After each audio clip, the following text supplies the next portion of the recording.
किसान साथियों राम राम। आशा और उम्मीद करता हूं कि आप सब ठीक ठाक होंगे।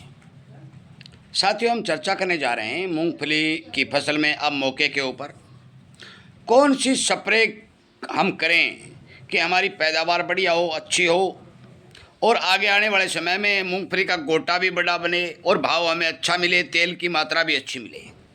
इस बारे हम चर्चा करने जा रहे हैं। मैं बताने जा रहा हूं कि यदि मूंगफली में इस तरह के आप प्रयोग करोगे, स्प्रे करोगे, तो आपको अच्छा बेनिफिट मिलने की उम्मीद हमें दिखाई देगी।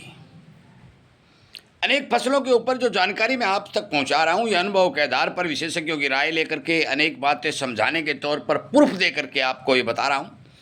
ये काम करना, इसलिए करना, इस समय करना आपके लिए लाभदायक है। इसीलिए कहता हूं कि हमारे चैनल को सब्सक्राइब करें, जुड़ें।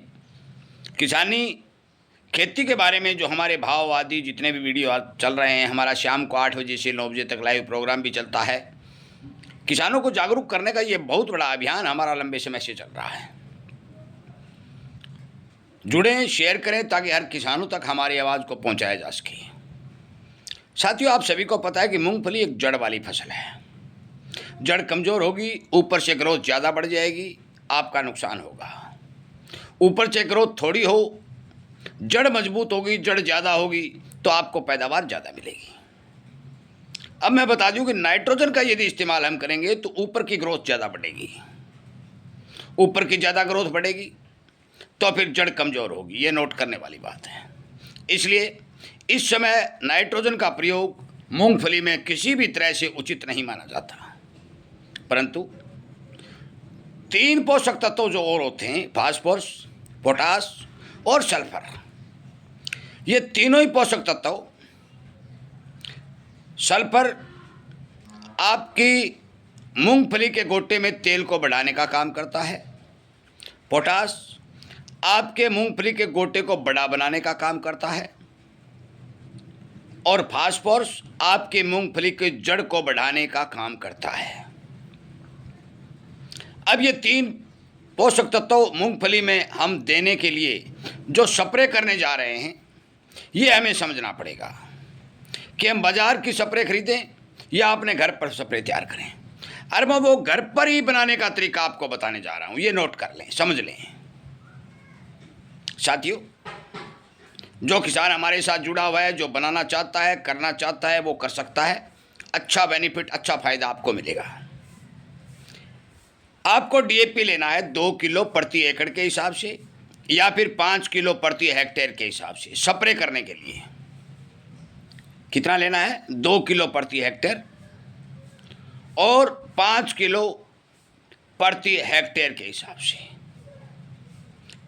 हरियाणा में एकड़ बोला जाता है, इसलिए मैं 2 किलो एकड़ की डोज बता रहा हूँ।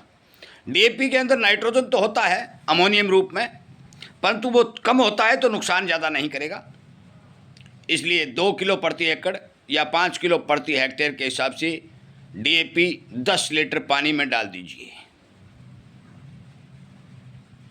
मान के चलो आप 1 हेक्टेयर में 10 लीटर डालना चाहते हो तो 10 लीटर में 5 किलो डीएपी डाल दीजिए।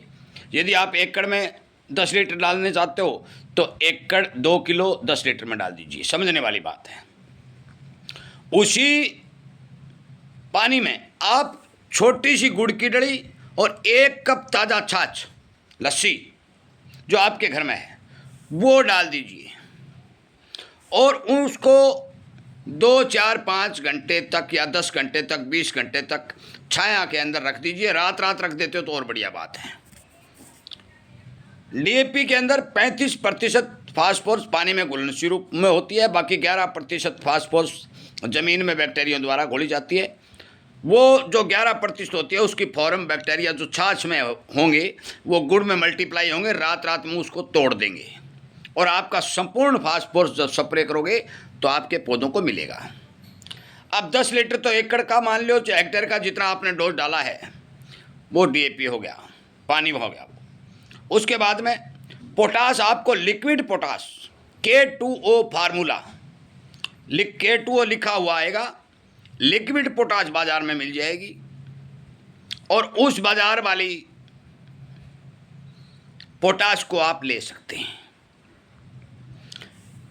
100 ग्राम प्रति एकड़ या 250 ग्राम प्रति हेक्टेयर के हिसाब से इसका इस्तेमाल उसी डीएपी जो आपने 2 किलो एकड़ की और 5 किलो हेक्टेयर के लिए जो घोड़ी है उसके अंदर इसको मिक्स कर सकते हैं, कोई दिक्कत नहीं आने वाली। अब हम बात करते हैं सल्फर की। साथियों, सल्फर के बारे में मैं बता दूं, रात को डीएपी घोलते समय सल्फर नहीं डालना है, सल्फर डालना है स्प्रे करते समय। यह ध्यान करने वाली बात है।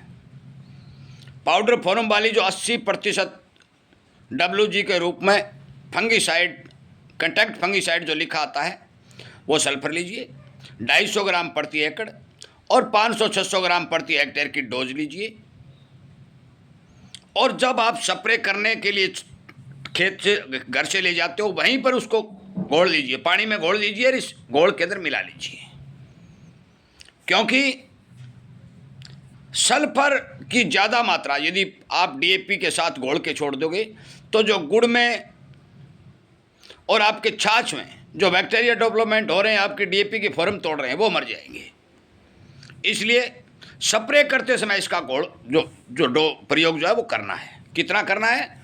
250 ग्राम प्रति एकड़ और 600-700 ग्राम प्रति हेक्टेयर। मैं दोबारा तीनों चीज़ों की डोज फिर बताने जा रहा हूँ। एकड़ की सुन लो। एकड़ में यदि करना चाहते हो 2 किलो डीएपी, 100 ग्राम पोटास जो लिक्विड फॉर्म में आएगी, K2O फॉर्मूला की मिलेगी, बाजार में मिल जाएगी, धान के लिए यूज़ करते हैं, और 250 ग्राम पाउडर फॉर्म वाली कंटैक्ट फंगीसाइड जो 80% लिखा है वो सल्फर। हेक्टेयर की 5 किलो डीएपी, 250-300 ग्राम पोटास जो K2O फार्मूला ये भी बता चुका हूँ। रासायनिक होती है, जैविक लिखा होगा, ऑर्गेनिक लिखा होगा, बायो लिखा होगा, वो कोई काम नहीं करेगी, क्योंकि उसको डालने का तरीका अलग होता है। 250-300 ग्राम पोटास और 500-700 ग्राम सल्फर जो पाउडर फॉर्म वाली है 80%, वो हेक्टेयर की डोज में अलग अलग दोनों बताची। इनका स्प्रे आप 100-200-400 लीटर जितना पानी आप डाल सकते हो। जितना ज़्यादा डालोगे आपका फ़ायदा होगा, क्योंकि ज़मीन के साथ टच होगी, ज़मीन में भी जाएगी, पत्तों पर भी गिरेगी और आपके पत्ते इनको फटाफट उठा भी लेंगे और जड़ों तक पहुंचा भी देंगे। जड़ों का विकास भी होगा, मूंगफली का दाना भी बड़ा बनेगा। और सच्चाई ये है कि यदि आप 80% पाउडर फॉर्म सल्फर का प्रयोग करोगे तो मान के चलो कि आपकी फंगस यदि थोड़ी बहुत मूँगफली में वो भी मर जाए, क्योंकि ये कंटैक्ट फंगीसाइड का काम करती है। एक पंथ दो काज हो जाएंगे। साथियों, ये फार्मूला आपके लिए बहुत बढ़िया रहेगा। बाजार से जो आप थैली बन के ले आओगे 52, 34, 13, 44, 19, 19, हम उसके बारे में कुछ नहीं कह सकते, ना ही हम उनकी रिकमेंडेशन करते हैं। हम ये कहते हैं घर बनाइए, अपने हाथों से बनाइए, जो चीज़ हम बता रहे हैं वो बाजार खरीदिए। यदि आपको बाजार में नहीं मिलती है ऑनलाइन मंगवा लीजिए। ऑनलाइन सारा सामान आपके घर पहुंच जाता है। आपको K2O फार्मूले वाले पोटाश भी ऑनलाइन पहुंच जाएगी, सल्फर 80% वाली WG वो भी ऑनलाइन पहुंच जाएगी, और डीएपी तो मान के चलो आपके अड़ोस पड़ोस में जहाँ भी आपको मिली जाएगी, कोई बड़ी बात नहीं है। इसलिए इस वीडियो को मूंगफली के हर किसान तक शेयर करें, उसे समझाएं। वीडियो थोड़ा लंबा हो जाता है क्योंकि समझाना पड़ता है, कारण भी बताया, डोज भी बताई, और स्प्रे जो आपके लिए अच्छा काम करेगी वो स्प्रे भी बताई। आगे भी मूंगफली के अंदर कोई कीट पतंगे के स्प्रे करने की कोई ज़्यादा आवश्यकता नहीं है, क्योंकि ना तो कोई कीट पतंगा ज़्यादा लगता है तो ना कोई आवश्यकता है। यदि कोई दिखाई देगा, छोटी मोटी कीड़ा वगैरह दिखाई देगा, या कोई किसानों का कोई फ़ोन आएगा, संपर्क होगा, बीमारी आएगी, तो उससे पहले आपको एक वीडियो अपलोड करके बता दिया जाएगा। आपका धन्यवाद करते हुए और आपसे उम्मीद करते हुए कि आप किसानों तक शेयर करोगे, उन्हें जगाओगे, उन्हें बताओगे, इस वीडियो को विराम देता हूँ।